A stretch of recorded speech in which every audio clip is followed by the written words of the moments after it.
My dear students, what's up. कैसे हैं आप लोग? How are you? I hope you all are very good. आप सब अच्छे हैं, आपके फैमिली सब अच्छे हैं। And I always pray to God that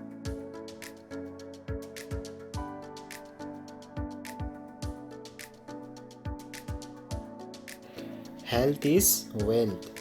स्वास्थ्य सबसे बड़ा संपद है, लेकिन लोग इस चीज़ को नहीं समझते। लोग क्या करते हैं, हमेशा वेल्थ के पीछे भागते रहते हैं। वेल्थ भी इम्पॉर्टेंट है, लेकिन हेल्थ भी बहुत इम्पॉर्टेंट है। डियर, लास्ट टाइम हमने एक टॉपिक कंप्लीट किया था and that topic was the fun they had. और आज हम कंप्लीट करेंगे और एक न्यू चैप्टर जो 9 क्लासेस में है बिहाइव बुक्स के अंदर, और उसका नाम है साउंड ऑफ म्यूज़िक। तो मैं सबसे पहले आप लोगों को ना थोड़ा सा उस चैप्टर के बारे में बता देता हूँ, कौन सा चैप्टर हम करने वाले हैं। उसके बाद उस चैप्टर का थोड़ा सा हिंट्स मैं आपको बताऊँगा, और फिर आगे हम डिटेल में जाएंगे। So let's go of that chapter.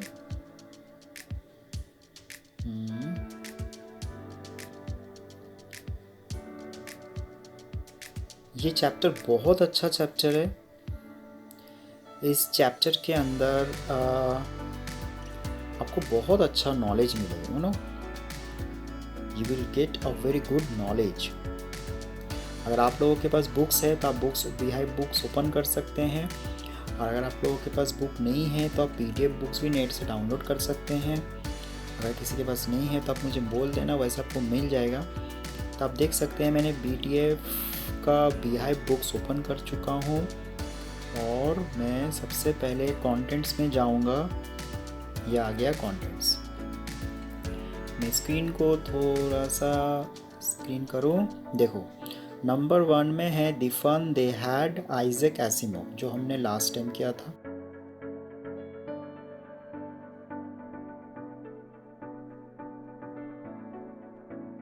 ये है पेज नंबर 15, और द फन दे हैड ये है पेज नंबर 5। ये दोनों चैप्टर हम कर चुके हैं। एक है स्टोरी और एक है पोयम। आज जो हम करेंगे वो है 2 नंबर पर the sound of music, page number 17। मैं आपको बता दूं, ये जो साउंड ऑफ म्यूज़िक है इसके अंदर 2 स्टोरी है। पहला स्टोरी है, ये देखो, एवलिन ग्लीनी, जो लिखा है डेब्रो काउली, और एक है बिस्मिल्ला खान। मतलब ये दोनों म्यूज़िक के ऊपर है, लेकिन किस टाइप का म्यूज़िक, वही हम इसके अंदर देखेंगे। बिस्मिल्ला खान आपने नाम सुना होगा, जो इंडिया में बहुत फेमस है।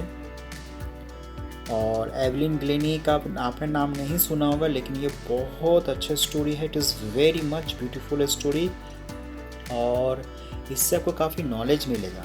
ये ख़ास तौर उन लोगों के लिए है जो बहुत इजी में हार मान लेते हैं, या फिर जिनकी फ़िज़िकल में प्रॉब्लम है, and just because of physical problem वो कुछ कर नहीं पाते लाइफ में। उनके लिए ये स्टोरी बहुत ब्यूटीफुल स्टोरी है। सो आज हम करेंगे Evelyn Glennie and Bismillah Khan. 2 story है, 2 पार्ट है, पहला पार्ट एंड सेकेंड पार्ट। तो सबसे पहले मैं आपको थोड़ा सा इस चैप्टर का वो दिखाता हूँ, और फिर हम थोड़ा सा सेंट्रल आइडिया में जाएंगे।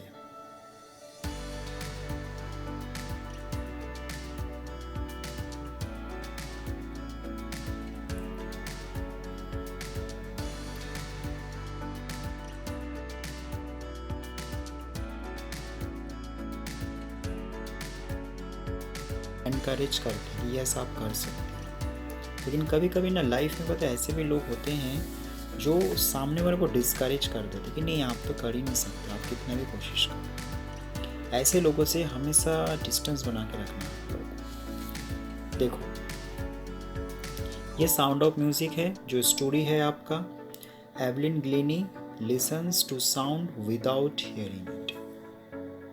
एवलिन ग्लीनी बिना सुने साउंड को सुनती थी, यानी उनके पास हेयरिंग कैपेबिलिटी नहीं था, फिर भी वो म्यूज़िक सुनती थी। कैसे, ये हम आज मिशन देखेंगे। तो ये है स्टोरी, ये देखो वो लड़की है ना, और फिर ये इसका कुछ क्वेश्चन आंसर है। फिर पार्ट 2 में देखो बिस्मिल्लाह खान, ठीक है। तो ये दोनों स्टोरी आज हम देखेंगे, डिटेल में हम स्टडी करेंगे, बहुत अच्छी स्टोरी है। फिर इसका क्वेश्चन आंसर। सबसे पहले मैं आपको कुछ दिखाता हूँ, गूगल में चलते हैं हम।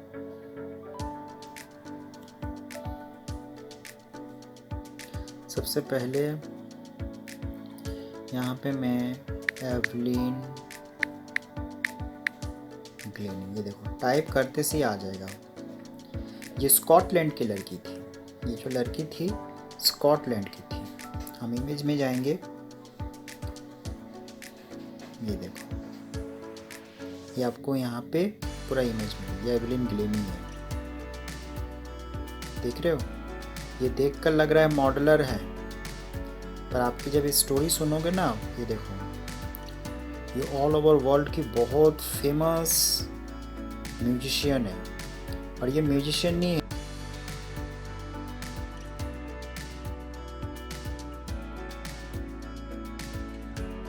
डर है। पर अभी जब आप इसकी हिस्ट्री पढ़ेंगे, आप बोलेंगे सर ये क्या है, व्हाट इज दिस, ऐसा भी हो सकता है। ये देखो,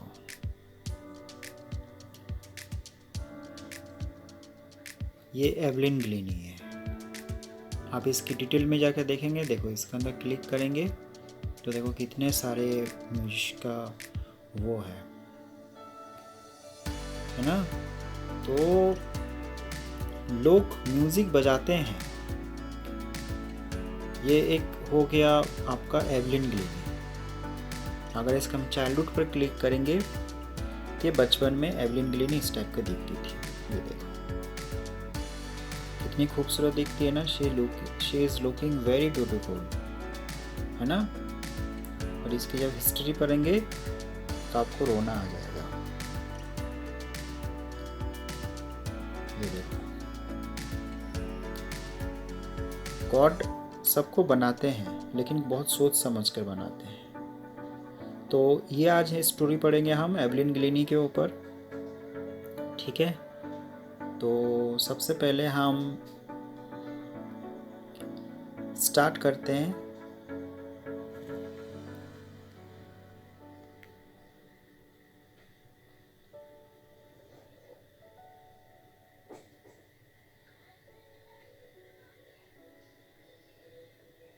ठीक है, तो आई होप आपको ये समझ में आया होगा कि आज हम कौन सा टॉपिक पढ़ने वाले हैं। So my dear students, without getting late, let's have a look.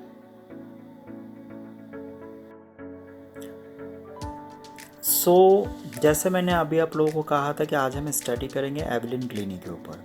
So this story is very beautiful story. तो सबसे पहले हम चलते हैं एवलिन ग्लेनी के ये चैप्टर्स के ऊपर और फिर मैं आपको समझाता हूँ। ये देखो, ये जो स्टोरी है, ये स्टोरी है ना।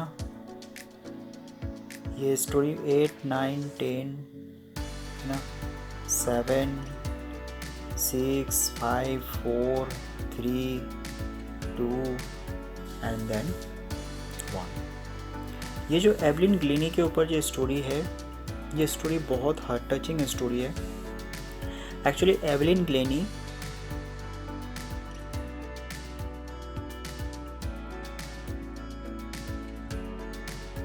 साल हुई तो इसकी जो हेयरिंग प्रॉब्लम है, यानी सुनने का जो प्रॉब्लम है, वो खत्म हो चुका। तो एवलिन ग्लेनी कुछ सुन नहीं पाती थी। एवलिन ग्लेनी को म्यूजिक बहुत अच्छा लगता था, वो म्यूजिक बजाना, इंस्ट्रूमेंट बजाना, शी लाइक्स वेरी मच। लेकिन उसके जो स्कूल टीचर्स थे, उन्होंने बोल दिए थे कि एवलिन लाइफ में कुछ कर नहीं सकती, और इस वजह से एवलिन काफ़ी टूट गई थी, क्योंकि उसका सपना था कि मुझे एक म्यूजिशियन बनना है। तो सब कहते थे कि तुम तो गाना सुन ही नहीं पाओगे, तो तुम म्यूज़िक कैसे बजाओगे, इंस्ट्रूमेंट कैसे बजाओगे, तो तुम्हारा जो सपना है उस सपने को तुम भूल जाओ, ऐसा कुछ नहीं होने वाला, तुम कुछ भी नहीं कर सकते लाइफ में। एवलिन काफ़ी टूटी हुई थी, कई बार रोती थी भी। एक बार उसके जीवन में एक टीचर आते हैं जिसका नाम रहता है मैं उसका नाम बताता हूँ, बहुत उसका नाम रहता है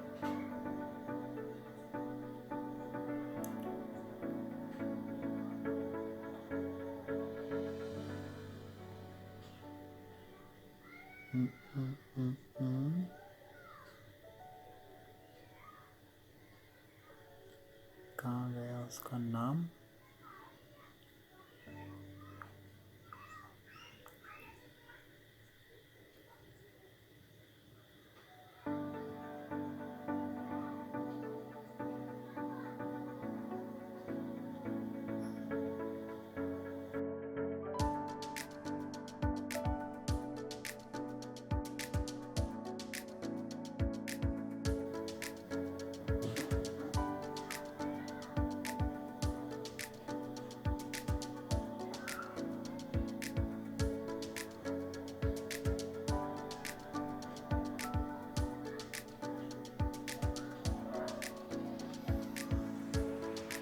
ये देखो यहाँ पे मुझे नाम मिला, रॉन फॉब्स। ये जो रॉन फॉब्स है ना, ये एक टीचर है। ये टीचर एक्चुअली मेरे पास का ऑलरेडी गाइड बुक भी है जो मैंने खुद स्टूडेंट्स के लिए बना रखा है। आप लोग सोच रहे होंगे सर इतने समय से क्यों नहीं बता रहे। मैं एक्चुअली चाहता तो गाइड बुक देख कर भी बता देता, पर मुझे एक्चुअली आपको बुक्स में दिखाना था, राइट, क्योंकि कई स्टूडेंट्स ऐसे होते हैं जो बुक्स पढ़ते हैं। ये जो रॉन फॉब्स थे ये काफ़ी टैलेंटेड इंसान थे।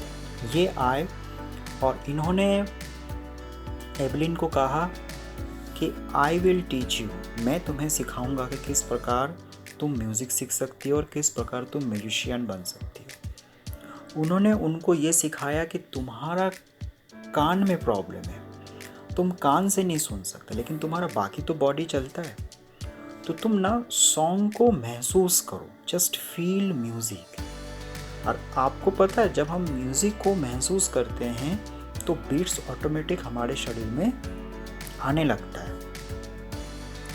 एवलिन, हालांकि ये बहुत डिफ़िकल्ट है इस चीज़ को फॉलो करना। एवलिन को स्टार्टिंग टाइम में बहुत मुश्किलें हुई थी, वो कर भी नहीं पाती थी, लेकिन वो कहते थे कि नहीं यही एक तरीका है जिससे तुम अपना सपना पूरा कर सकते हो। तो एवलिन क्या करती थी,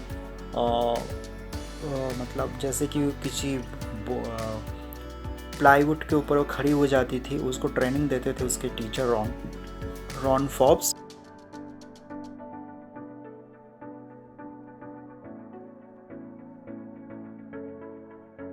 वो कहते थे कि अपना आइज़ क्लोज करो और मैं जब ड्रम बजाऊंगा तो तुम बताना कि तुम मतलब वो जो साउंड है, वो जो वाइब्रेशन है वो कहाँ से आ रहा है, कितना ज़्यादा है। तो एवलिन पूछती थी कि मैं कैसे पता करूँ। पहले तुम खाली पैर हो जाओ, do not put on shoes, खाली पैर हो जाओ। तो जब म्यूज़िक बजेगा ना तो वो जो उसका वाइब्रेशन है वो तुम्हारे पैर से आएंगे तुम्हारी बॉडी में। और ऐसे सच में होता है, आप देखना। तो जब ड्रम बजाते थे तो उसके शरीर के पैर मतलब बॉडी से, अपने हाथों से उनको महसूस होता था कि नहीं ये जो ड्रम है ये लाइट ड्रम है और ये जो ड्रम है ये हैवी ड्रम है। इस तरीके से हज़ारों टेक्निक के थ्रू एवलिन को उन्होंने बगैर हेयरिंग कैपेबिलिटी के उनको म्यूज़िक सिखाना शुरू कर दिया। और धीरे धीरे धीरे धीरे एवलिन ग्लेनी बहुत अच्छा म्यूज़िक सीखने लगे। और एक समय के बाद एवलिन इतना टैलेंटेड हो गए कि वो म्यूज़िक में एक परकशनिस्ट बन गए। परकशनिस्ट मतलब होता है जो हर प्रकार के म्यूज़िक बजा सके। देखो आपके स्टोरी में ना सबसे पहले ही एक पॉइंट लिखा है परकशनिस्ट। आपके स्टोरी में सबसे पहला पॉइंट लिखा है परकशनिस्ट। परकशनिस्ट मतलब होता है जो हर प्रकार के म्यूज़िक बजा सके, हर प्रकार के इंस्ट्रूमेंट।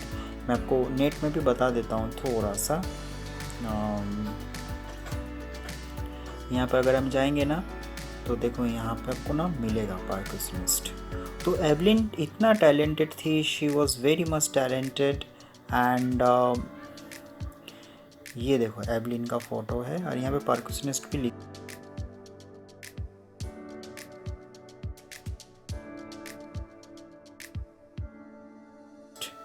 एवलिन ग्लेनी, यानी ये इतने टैलेंटेड थी, इतने प्रकार की म्यूज़िक बजा सकती थी, कोई बिलीव नहीं कर सकते, जबकि उसके हेयरिंग प्रॉब्लम था, she had a hearing problem. बाद में एवलिन एक बहुत बड़ी कॉलेज में ज्वाइन किए, रॉयल एकेडमी, वहाँ से उसको हिस्ट्री में बहुत अच्छा मार्क्स मिला, जबकि देखो वो सुन नहीं पाते थे, लेकिन उसको टीचर यानी रॉन फॉब्स ने उनको इतना मैच्योर बना दिए थे कि वो वहाँ से हिस्ट्री में सबसे अच्छा मार्क्स लेकर आए, मतलब रिज़ल्ट उनका बहुत अच्छा हुआ। और फिर जो एवलिन थी, एवलिन फिर उसने सोचा कि मुझे अपना नॉलेज अपने तक सीमित नहीं रखना है, मुझे अपना नॉलेज औरों लोगों को भी बांटना है। तो इसके लिए वो free of cost live show करते थे, free of cost prison, temple, गरीब लोग जो बच्चे होते उनके बीच में जाके वो लाइव शो करते थे, जेल में जाके कैदियों के बीच में वो शो करते थे और बताते थे कि देखो मैं एक ऐसा लड़की थी और आज मैं ऐसा हूँ, तो तुम अगर आज कैदी हो तो कल तुम अच्छे इंसान भी बन सकते हो। एबनॉर्मल जो बच्चे थे उनके पास जाके वो ट्रेनिंग देते थे, टेम्पल में जाके जो गरीब लोग बैठते थे उनके सामने वो म्यूज़िक फ्री में सिखाते थे, जिसके लिए कोई चार्जेस वो नहीं लेते थे। और इस तरीके से एवलिन ग्लेनी एक समय के बाद पूरी ऑल ओवर वर्ल्ड में फेमस हो गए। और क्यों फेमस हुए? क्योंकि वो उन्होंने सबको एक मैसेज देना चाहा कि मैं एक एबनॉर्मल थी, मुझे सब ने डिस्करेज किए थे कि मैं लाइफ में कुछ कर नहीं सकती हूँ, लेकिन आज मैं इतने टैलेंटेड हो चुकी हूँ, आज मैं मैच्योर हो चुकी हूँ, आज मैं दूसरों को सिखा रही हूँ। तो अगर मैं आज एबनॉर्मल होकर अगर मैं दूसरों को म्यूज़िक सिखा सकती हूँ, तो क्यों ना हर एबनॉर्मल बच्चे म्यूज़िक सीख सकते हैं। तो इस तरीके से एबनिल एक लोगों के लिए एक मोटिवेशनल स्पीकर बन गए, एक मिसाइल बन गए उन लोगों के लिए जो एबनॉर्मल है या फिर जो बहुत आसानी से हार मान जाते हैं। तो ये थोड़ा सा छोटा सा एक स्टोरी था एवलिन ग्लेनी के ऊपर जो मैंने आपको अभी समझाया है यहाँ पर। तो ये जो मैंने था ये स्टोरी है इसके अंदर और कुछ खास नहीं है। बाकी इसकी तो बायोग्राफी आप जितना पढ़ोगे उतना ही कम है, बाकी जो मेन पॉइंट था वो मैंने आपको बता दिया है। So my dear students, I hope आपको ये फर्स्ट पार्ट समझ में आया होगा कि एवलिन ग्लेनी किसके ऊपर है और ये स्टोरी कैसा है। ठीक है, नेक्स्ट हम दूसरा टॉपिक डिस्कस करेंगे। Okay my dear students. Hey my dear students, what's up. जैसे अभी मैंने आप लोगों को एक टॉपिक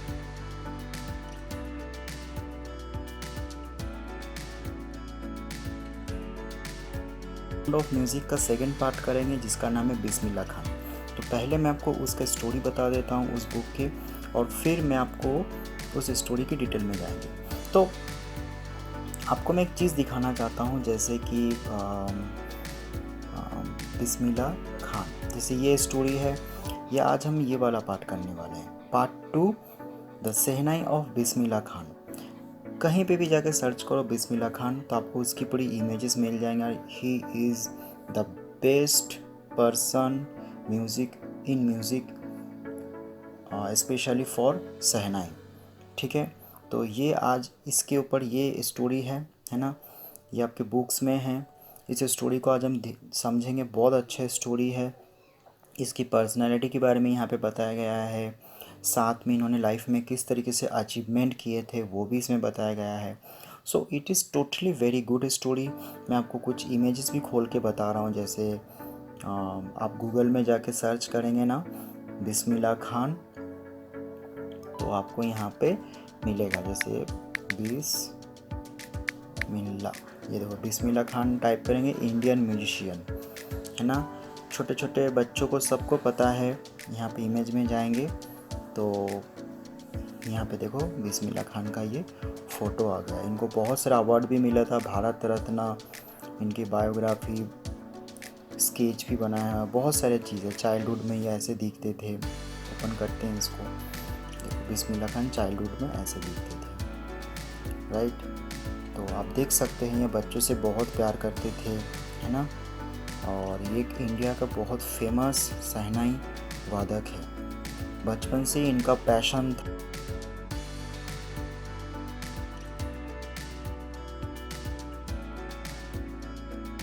आया था उस्ताद बिस्मिल्लाह खान। ये देखो गाना भी है इसके ऊपर। इट इज़ मतलब अल्टीमेट पर्सन थे ये, बहुत रिस्पेक्टेबल पर्सन थे। इनको बहुत सारे इंटरनेशनल अवार्ड्स मिले थे, नेशनल अवार्ड्स मिले थे।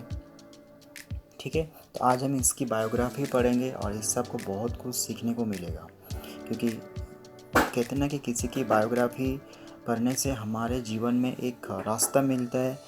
जो गलती उन्होंने किए थे वो गलती फिर हम दोहराएंगे नहीं। जिस तरीके से उनको अचीवमेंट मिला है वही अचीवमेंट को अगर हम फॉलो करेंगे उस रास्ते को, तो थोड़ी बहुत हमको भी सफलता मिलेगा, राइट। सो हमें हमेशा हफ्ते में एक बार या फिर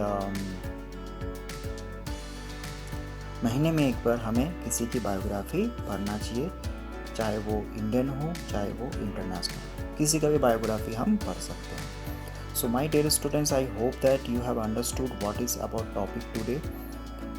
आज का जो टॉपिक है वो है बिस्मिल्लाह खान के ऊपर, और आपको मैंने बुक्स भी दिखा दिया है। तो देखते हैं इस स्टोरी में आगे क्या है। ओके, जैसे मैंने कहा कि आज का जो टॉपिक है वो बिस्मिल्लाह खान के ऊपर है। और बिस्मिल्लाह खान बहुत अच्छे इंसान थे, है ना। बचपन से उनको म्यूज़िक में बहुत शौक़ था, और इनका जो जन्म हुआ था ये बिहार में हुआ था। बनारस एक जगह है, वहाँ पर इनका जन्म हुआ था। और ये जब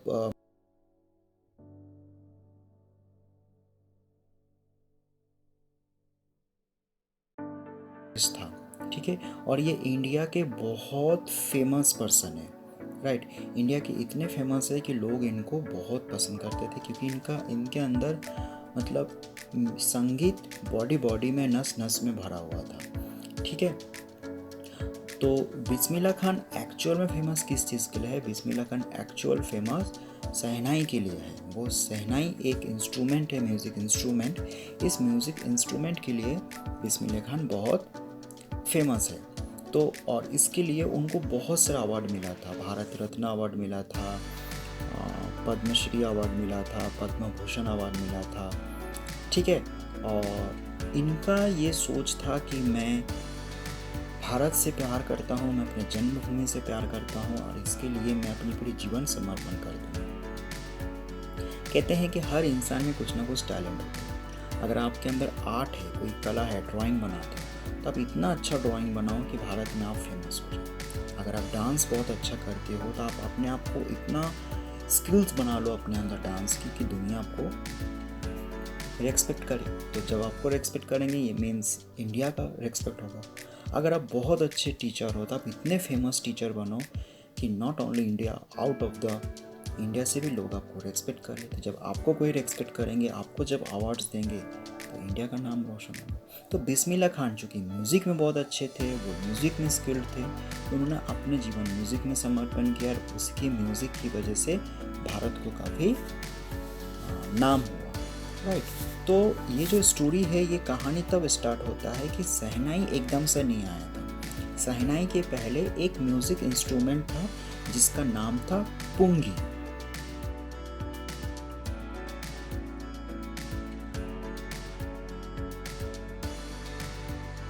ये था कि जब पुंगी बजाया जाता था तो ये काफ़ी नॉइज़ करता था, काफ़ी शोर मचाता था, और इसकी जो आवाज़, इसकी जो आवाज़ निकलता था वो बिल्कुल लोगों को मज़ा नहीं आता था। जैसा आपने देखा होगा बांसुरी, कितना ब्यूटीफुल लगता है। जब कोई बांसुरी बजाते तो ऐसा लगता है कि चुपचाप हम सो जाए या मेडिटेशन करें। या फिर हारमोनियम या फिर गिटार आज जैसे देखना कोई गिटार बजाते थे, कितना मस्त लगता है। ऐसा लगता है कि हम भी गाना गाए और हम भी गिटार सीखे, राइट। तो पर पुंगी ऐसा नहीं था। जब पुंगी बजाया जाता था तो इरिटेशन होता था। जैसे ढोल, अगर ढोल बजाते कैसा लगता कि डांस करें हम। तो ऐसे हर इंस्ट्रूमेंट की एक अपनी स्पेशलिटी है, पर पुंगी का ऐसा कुछ नहीं था। तो जब हमारे देश में सम्राट एम्परर औरंगजेब थे ना, उसको बहुत इरिटेशन हुआ था, तो उन्होंने बैन कर दिया था। उन्होंने कहा था कि आज से कोई भी पुंगी नहीं बजाएगा किसी भी ओकेजन पर, क्योंकि पुंगी से लोगों को परेशानी हो रही है, और पुंगी से हमारे जो शरीर में इरिटेशन होता है। इसकी आवाज़ अच्छी नहीं है। हमको ऐसी आवाज़ चाहिए जिससे हमको खुशी मिले, हमारे मन में सादगी आए। तो इस वजह से औरंगजेब ने क्या किया था, पोंगी को बैन कर दिया था। ठीक है, जब बैन कर दिया तो उसके बाद से कोई भी पोंगी नहीं बजाते थे।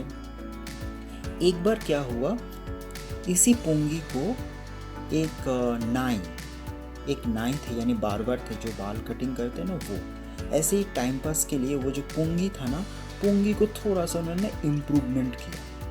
क्या किया, थोड़ा सा इम्प्रूवमेंट किया, उसके अंदर कुछ नए नए चीज़ें डाल दिया और फिर उसने उस चीज़ को बजाने लगा।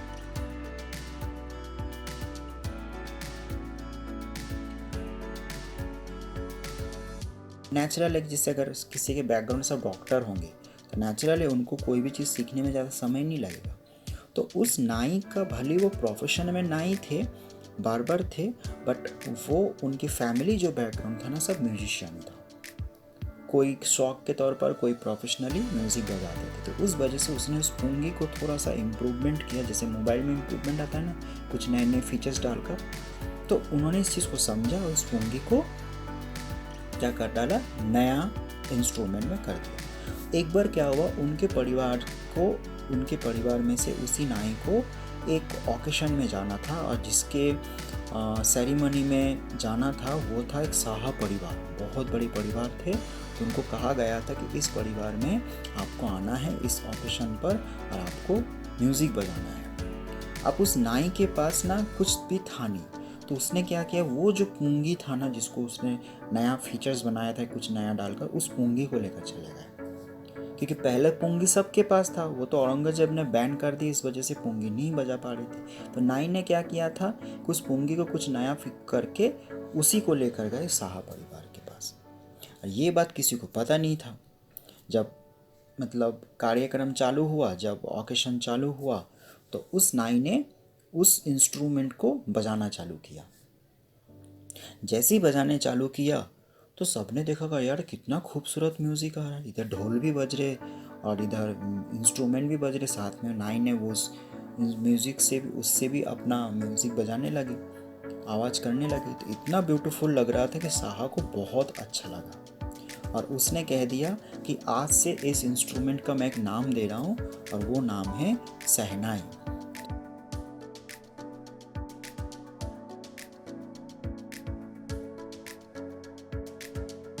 शहनाई। तो इस तरीके से वो जो नया इंस्ट्रूमेंट बनाया गया था उसका नाम बन गया शहनाई।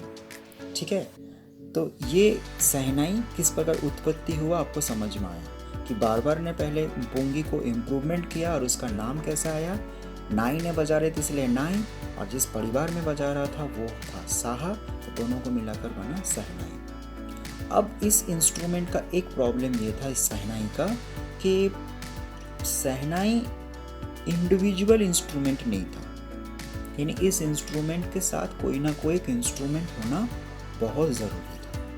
तो इस वजह से इस इंस्ट्रूमेंट का वैल्यू जो है वो थोड़ा सा कम हो गया। जैसे ढोल, आप खुद ढोल बजा सकते हो, हारमोनियम आप खुद अकेला हारमोनियम बजा सकते हो, गिटार आपके पास सिर्फ गिटार ही हो तो गिटार से आप बहुत अच्छा म्यूज़िक कर सकते हो।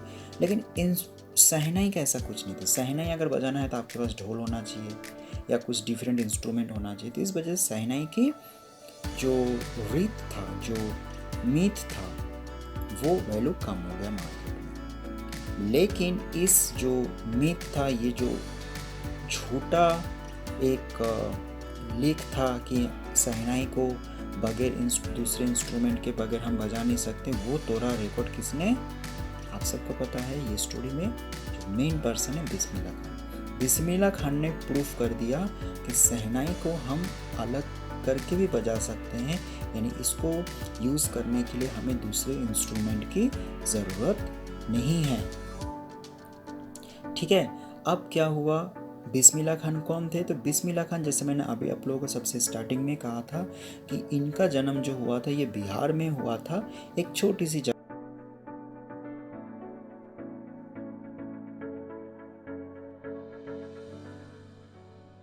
बहुत अच्छा था, बहुत इंटेलिजेंट था।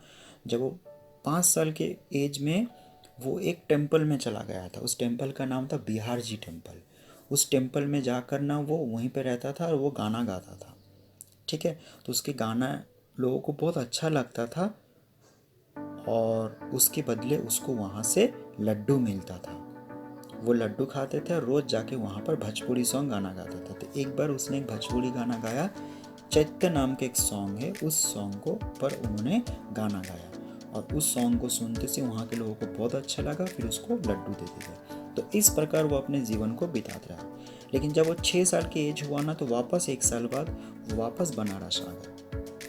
और वापस बनारस मतलब पहले वो बनारस से बिहार जी टेम्पल गए और फिर 1 साल बाद वापस वो बनारस आ गए, क्योंकि उनको अपने जन्मभूमि से बहुत प्यार था। वो सोचते थे कि मेरा जन्म जहाँ पर हुआ है मुझे यहीं पे रहना है, मुझे दूसरी जगह पर नहीं जाना है। तो अब क्या हुआ कि मैं आपको भी दिखाऊंगा यहाँ पर कि पुंगी और जो शहनाई हैं दोनों में क्या डिफरेंस है। फिर बाद में उनके एक अंकल थे, उनका नाम था अलीबाज। उनके अंकल ने देखा कि नहीं, मेरा जो भंजा है इसके अंदर बहुत अच्छा टैलेंट है, तो उसने उसको शहनाई बजाना सिखाया कि किस प्रकार शहनाई बजाया जाता है। तो जो बिस्मिल्लाह खान था उसमें तो ऑलरेडी इंटरेस्ट था कि मुझे शहनाई बजाना है, म्यूज़िक सीखना है। तो वो हमेशा गंगा नदी के किनारे पे बैठे रहते थे। बिहार में गंगा नदी बहती है और वो जो पानी है ना, पानी जो बहती है ना, तो उसकी एक आवाज़ होती है। उस आवाज़ को फॉलो करते हुए बिस्मिल्लाह खान क्या करते थे, अपना एक शहनाई से म्यूज़िक रिदम तैयार करते थे, लिरिक्स तैयार करते थे।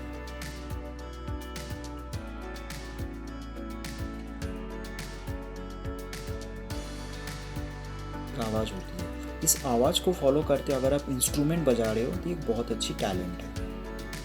तो बिस्मिल्लाह खान इस तरीके से अपने जीवन को बिताने लगे। धीरे धीरे धीरे धीरे वो म्यूज़िक में इतने माहिर होने लगे कि एक समय के बाद उसको बिहार से बाहर बुलावा आ गया। तो एक बार उनको दिल्ली से बुलाने लगे कि आप दिल्ली में आओ और रेड फोर्ट यानी जहाँ पे हमारा फर्स्ट तिरंगा फहराया गया था, होस्टिंग किया गया था, वहाँ पर उनको 1942 में बुलाया गया था और कहा गया था कि आप इस दिन आकर शहनाई बजाओ।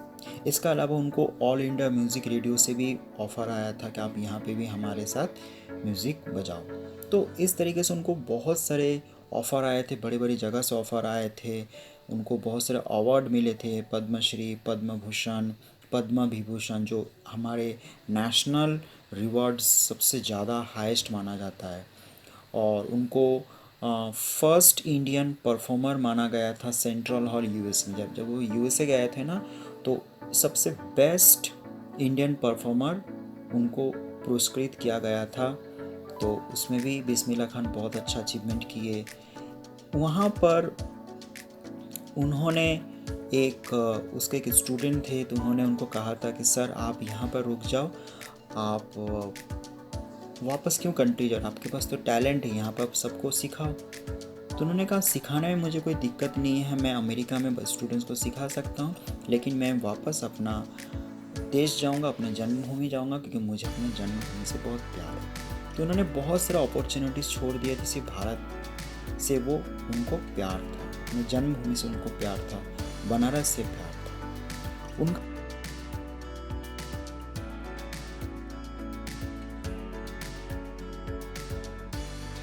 उनको नवाजा गया था।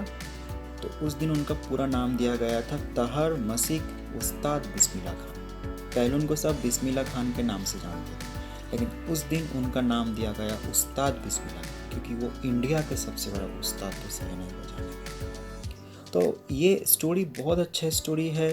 इसके अलावा उनको म्यूज़िक तो पसंद है, लेकिन उनको बॉलीवुड इंडस्ट्री मतलब उनको सिनेमा जगत जो था ना, वो उनको पसंद नहीं था। उनको ऐसा लगता था कि सिनेमा जगत में म्यूज़िक को ज़्यादा प्यार नहीं दिया जाता, उनको रिस्पेक्ट नहीं दिया जाता। लेकिन फिर भी उन्होंने 2-3 मूवीज़ किए थे। एक मूवी था दिल का खिलौना और एक था गूंज उठी शहनाई। इन दोनों म्यूज़िक में उन्होंने अपना योगदान दिए थे, उन्होंने इंस्ट्रूमेंट बजाए थे शहनाई, और उन्होंने अपनी पूरी जीवन अपने म्यूज़िक में समर्पण कर दिया। तो बिस्मिल्लाह खान बहुत अच्छे इंसान थे। मैं आपको दिखाता हूँ, ये देखो पुंगी है, ये पुंगी ऐसा था और ये शहनाई ऐसा था। तो ये स्टोरी आप लोगों को कैसा लगा मुझे ज़रूर बताना। इस कहानी से हमको क्या सीखने को मिला?